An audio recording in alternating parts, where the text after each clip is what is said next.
இன்றைக்கி பச்சை சுண்டைக்காய் காரக்குழம்பு எப்படி செய்யலான்னு பார்க்கலாம் வாங்க.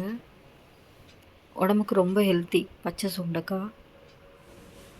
ஒரு 2 பெரிய சைஸ் வெங்காயம், சின்ன வெங்காயம் கூட போட்டுக்கலாம். கருவேப்பிலை, வெந்தயம், கடுகு தாளிக்க. சுண்டைக்காய் நல்லா கழுவி எடுத்துக்கிட்டேன்.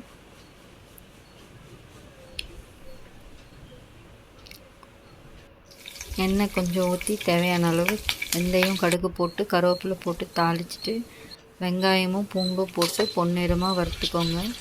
2 பெரிய சைஸ் தக்காளி பழம் போட்டு நல்லா அதையும் வதக்குங்க.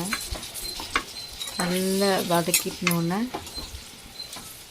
புளி எவ்வளோ தேவையோ அவ்வளோ எடுத்து ஊற வச்சுருக்கேன்.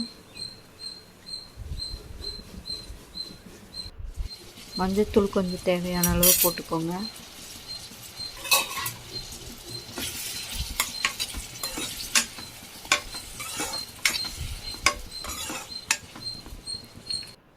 உப்பு தேவையான அளவு போட்டுக்கோங்க.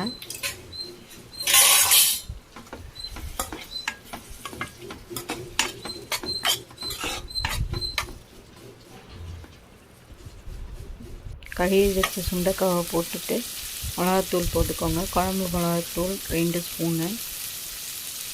உங்களுக்கு காரத்துக்கு ஏற்ற மாதிரி மிளகாத்தூள் போட்டுக்கோங்க.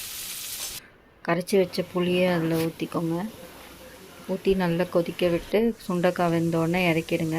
சுண்டைக்காய் காரக்குழம்பு ரெடி. உங்களுக்கு பிடிச்சிருந்தால் லைக் பண்ணுங்கள், ஷேர் பண்ணுங்கள், கமெண்ட் பண்ணுங்கள். தேங்க்யூ.